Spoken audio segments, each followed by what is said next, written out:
প্রিয় দর্শক, আসসালামু আলাইকুম। আজকে আমরা ঘুরব হজরত জান শরীফ শাহ সুরেশ্বরী রহমতুল্লাহ আলাইয়ের মাজার শরীফ। পুরো মাজার ঘুরব এবং ঘুরে ঘুরে আপনাদেরকে দেখাবো। মূলত আমরা নদীপথেই রওনা হলাম সুরেশ্বর যাওয়ার উদ্দেশ্যে।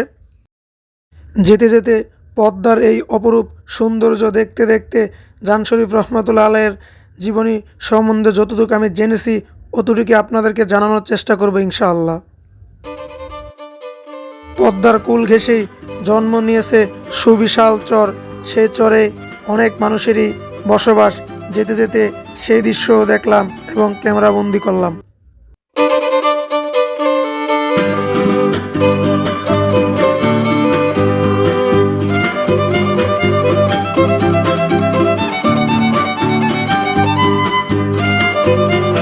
পদ্মার এই অপরূপ সৌন্দর্য দেখে যেন চোখ জুড়িয়ে যাচ্ছে।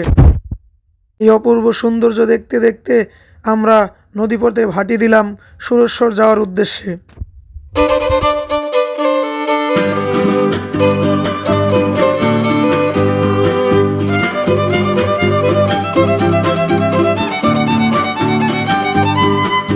পদ্মার অপরূপ সৌন্দর্য দেখতে দেখতেই চলে আসলাম সুরেশ্বরে।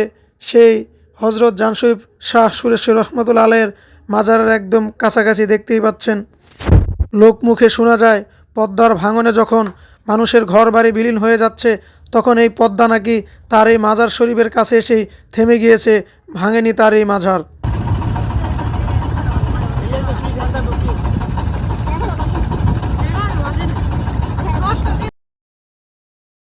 যাই হোক, অপেক্ষার প্রহর শেষ করে আমাদের ট্রলারটি ঘাটের কাছে এসে পৌঁছালো।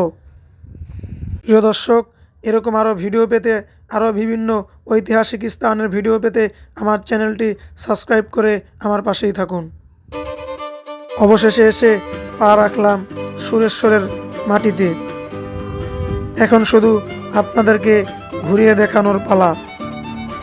ওতেই প্রবেশ করলাম হজরত জান শরীফ শাহ সুরেশ্বর রহমতুল্লাহ আলাইয়ের মাজার শরীফের গেট দিয়ে।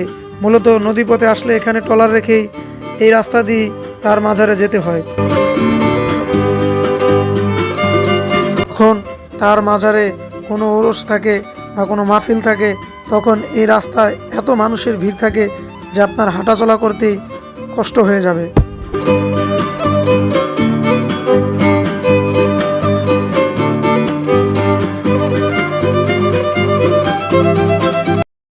আলহামদুলিল্লাহ, অবশেষে এসে পৌঁছালাম হজরত জান শরীফ শাহ সুরেশ্বরী রহমতুল্লাহ আলাইয়ের মাজার প্রাঙ্গণে।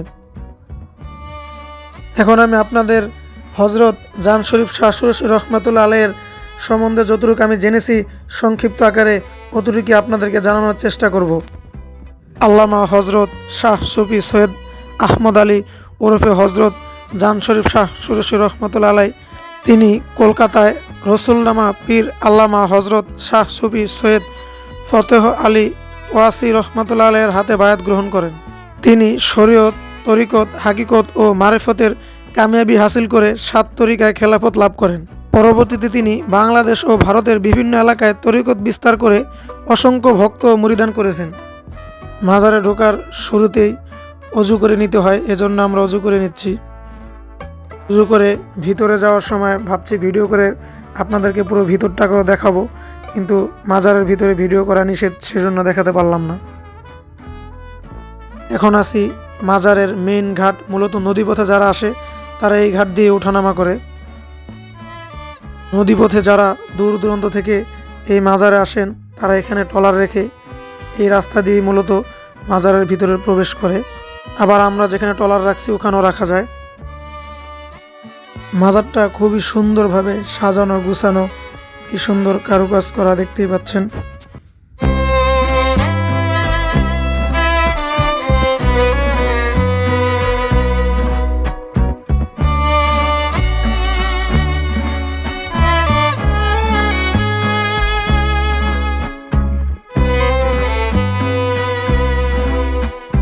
আজকের ভিডিও এখানেই শেষ।